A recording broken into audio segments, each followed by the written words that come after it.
Scrumptious Sandwich Show, take 2, marker. Slow is smooth, smooth is fast. People will feel about that, but that's actually not that bad.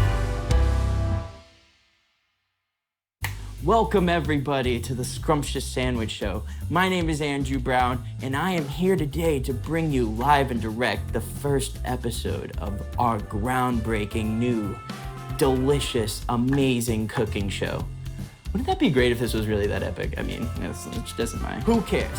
I am going to be here today to bring you all of the best sandwiches from around the world, and we'll explore the history behind them, how they were made, and show you right in front of your own eyes exactly what you can do so you, the viewer at home, can recreate these sandwiches yourself. Now, I'm just gonna set a few expectations to be completely honest, no matter how professional I may look in this apron. Shout out to Pastor to Plate, we'll get to them later. I am not actually a professional chef.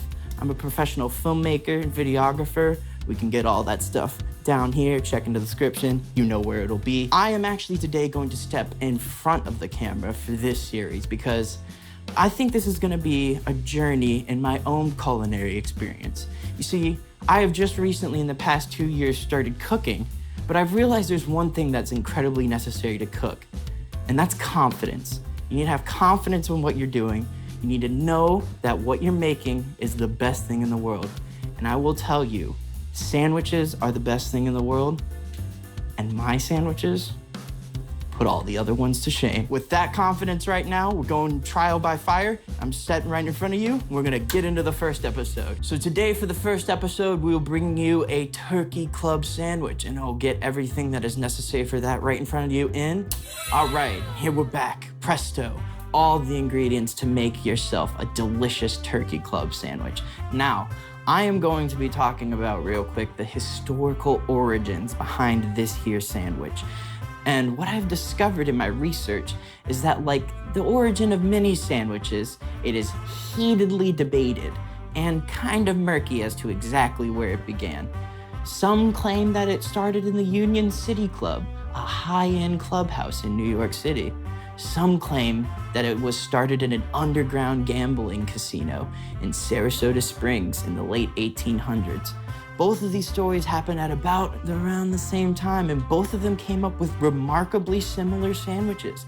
And both of those sandwiches were actually called the clubhouse because they were both in clubhouses, and they both at the time were considered the sandwiches of the luxurious and rich. Because, you know, nothing says luxurious and rich like delicious, regular old white bread. All your favorite cold sandwiches. But not today. I'm going to be making it the modern day way that it is made, not how the original sandwich was made. The biggest differences being that while we have bread, poultry, pork, lettuce, and tomato, originally, instead of turkey, which we'll have here, it was made with chicken. And originally, instead of bacon, it was made with ham.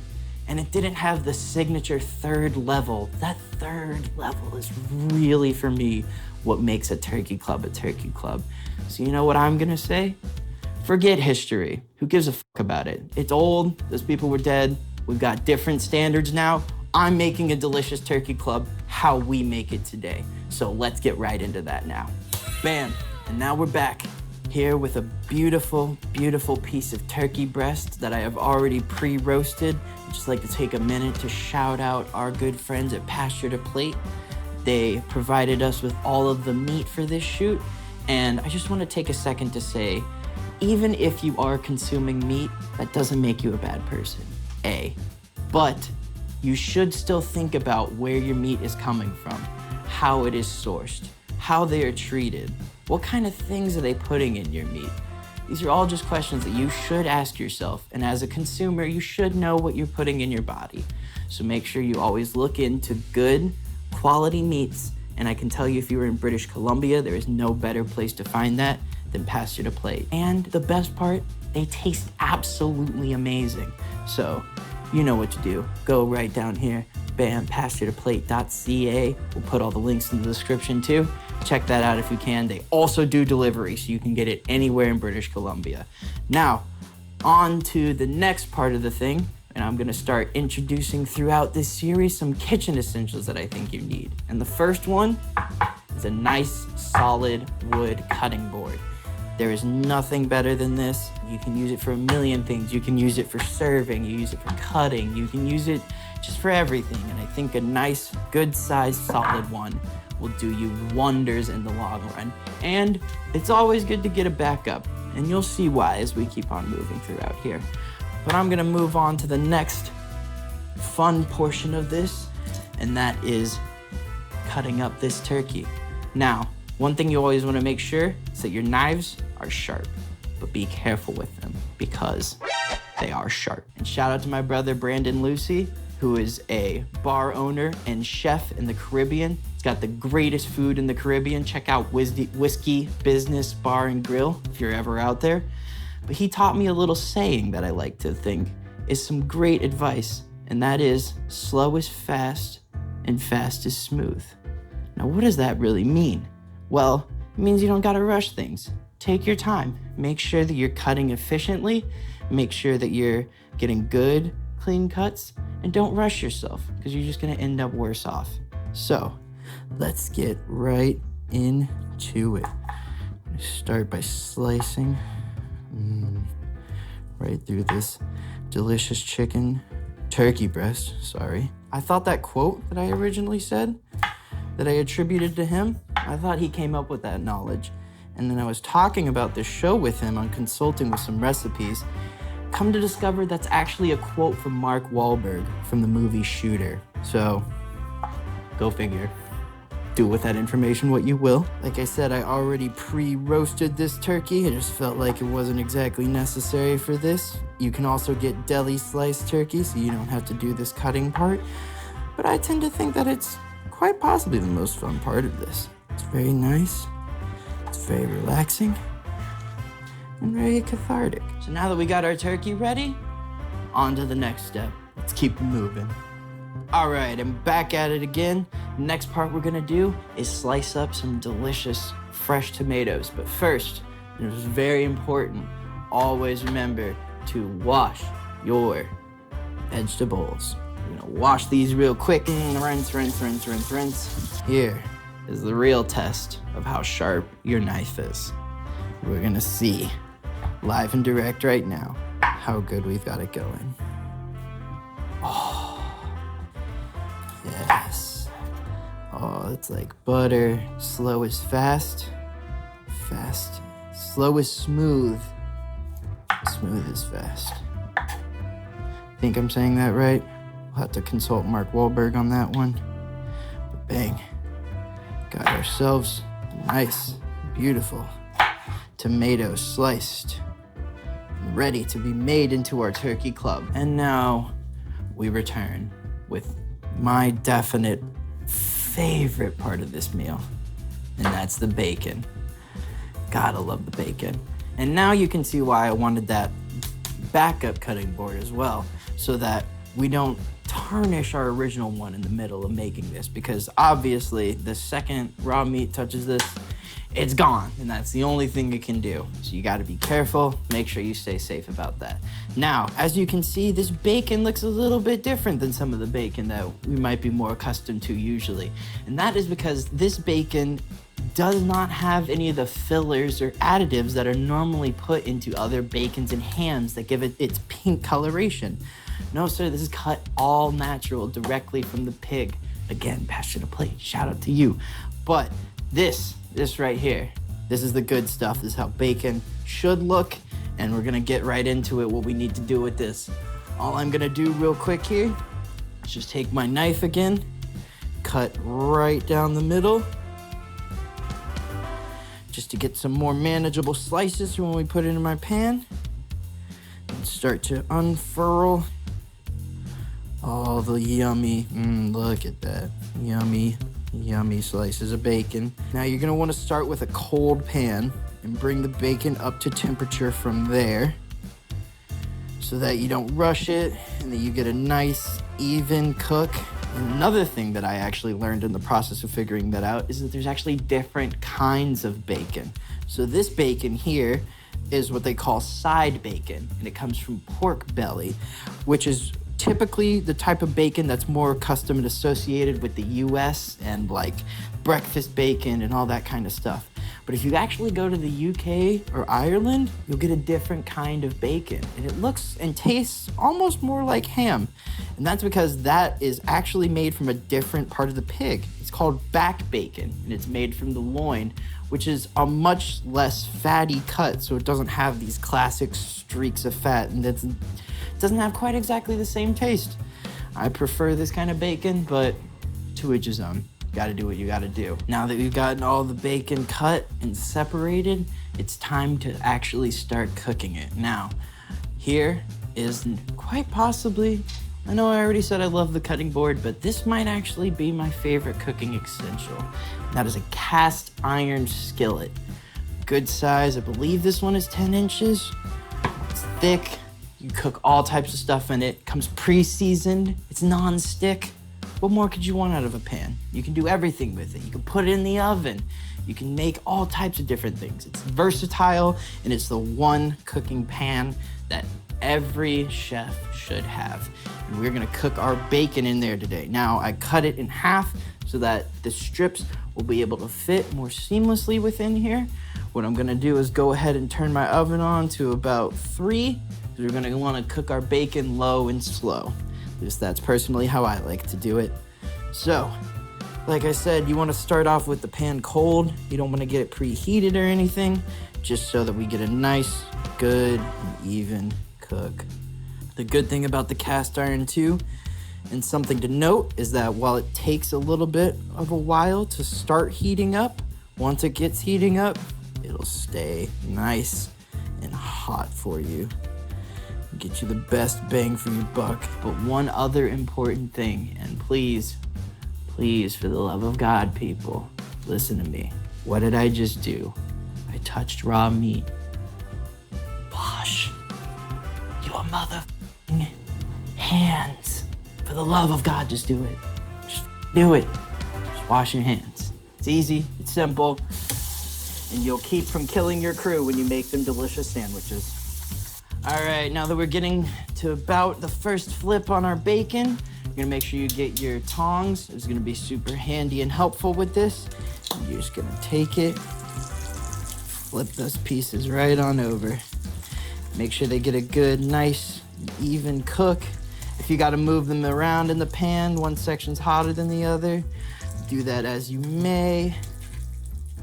The reason you wanna do that nice low and slow cook is because it evenly liquefies out all of that fat and all those juices right on out of there, and it will give you that good crispy bacon, which to me personally, I like my bacon crispy. Again, you cook it to whatever your preference is. I just report how I do it myself. You know what, I'm gonna debate you, Wallace. I don't know if the smell is actually better. My cameraman over here, shout out to Wallace, right back there, he always says that the smell of bacon cooking is actually better than the bacon itself. Oh yeah, we talked about that before. What do you guys think? Leave a comment. Tell Wallace how crazy it is. Tell me how crazy I am. But I love bacon, but I do think the smell is amazing too. So, you know, is it a letdown? Is it overrated? Is it perfectly rated? The world may never know. All right, now that we got that flipped over real quick, we're gonna move on to one more quick step we got here. Boom, the toaster. We're gonna start toasting our bread. You could do this in a skillet. You could also do this in the oven, but honestly, those things are just gonna take unnecessary and unwanted time. And for what we're doing here, toaster will do a job. Toaster will do the perfect job. Throw it right in, get you over to about a medium high, and boom, get to cooking. You'll wanna toast 3 pieces of bread per sandwich, so you can do that nice triple-decker, beautiful, beautiful sandwich. So now we're gonna have our bread toasting, and we're gonna start cooking the rest of our bacon. And once it's done, you're gonna wanna have a little baking sheet or something lined with paper towel so that you can take your bacon and distribute it directly onto there so that it can soak up all that extra grease, because that is the one thing about side bacon. It is very, very fatty and will have runoff fat. It's just gonna happen. It's just part of the game. All right, Now, here's what you're gonna do as the final part of the bacon making process. Now, these guys, again, are gonna come out very, very dripped and drizzly and drained out. So what you're gonna wanna do, as I have here, I even have a layer over here. You're just gonna keep on layering paper towels, take your bacon out, and just lay it right on the paper towel there. Obviously, you can even tap out some of the grease here before it even gets to the paper towel. I'm gonna let you in on one more little secret. This is top secret information, but I actually like to save some of my bacon fat here. It's actually overflowing now at this point.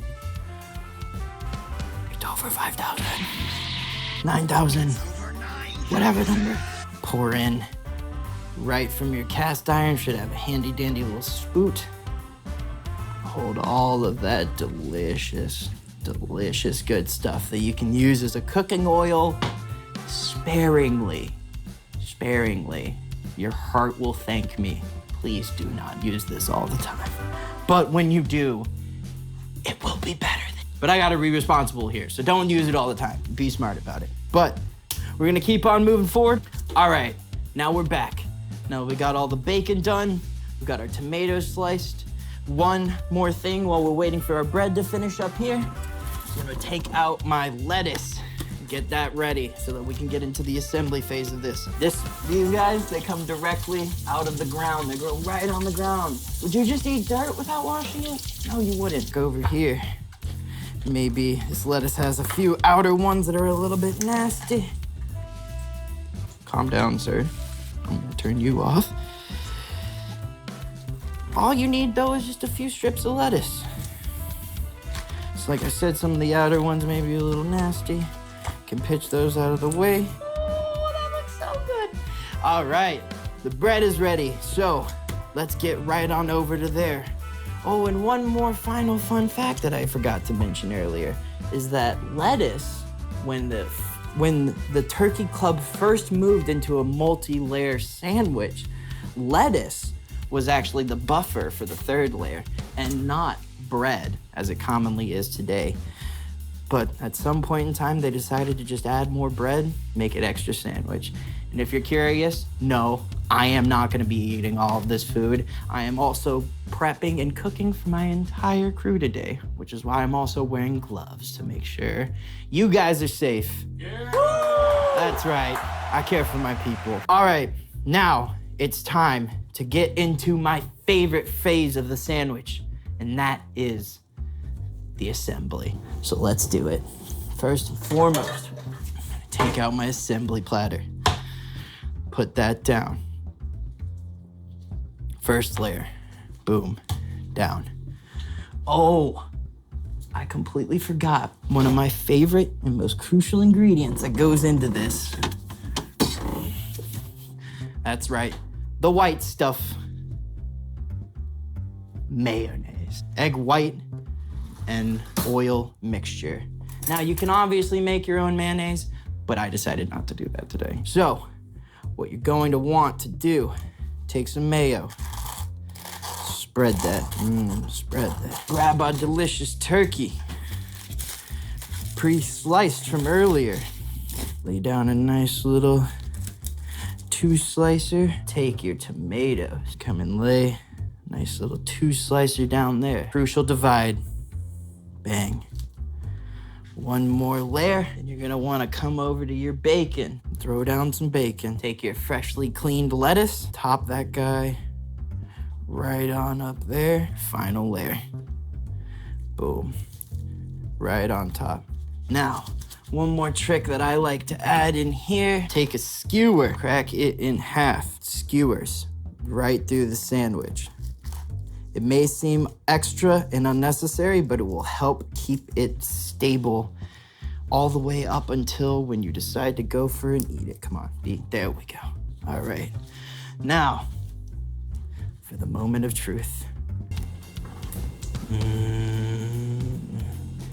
Oh yeah, that's a Turkey Club, baby. Cut it right on the horizontal.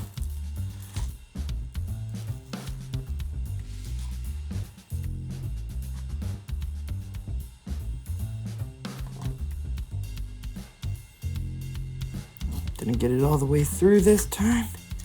There we go. And now, for the moment of truth.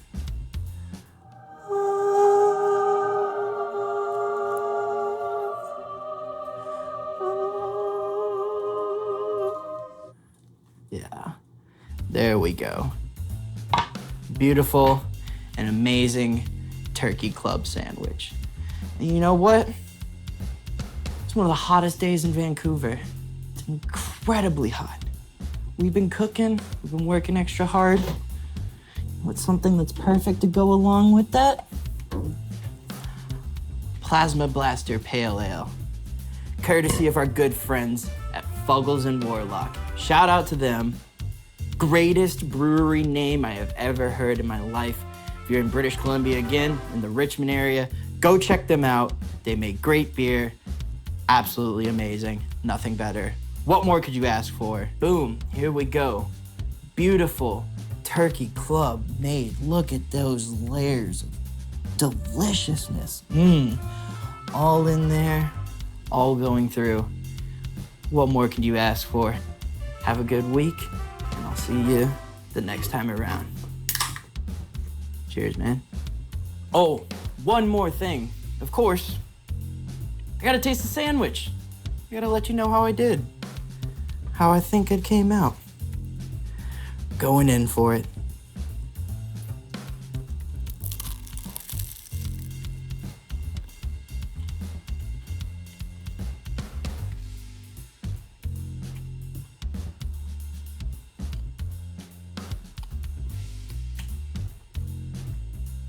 No words. No words. Just happiness.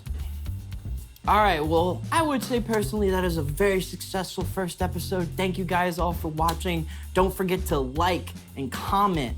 Tell me, do you think this sandwich looks like garbage? Do you think it looks like delicious? Do you guys have any suggestions for your own tips and recipes? Leave it in the comments below. Please, please, please, I need all of it. Like the video. Don't forget to subscribe to the channel and check out all of our great content from our sponsors, from everybody who worked in on this. So again, until next time, all that stuff is down in the description. Y'all stay scrumptious, y'all.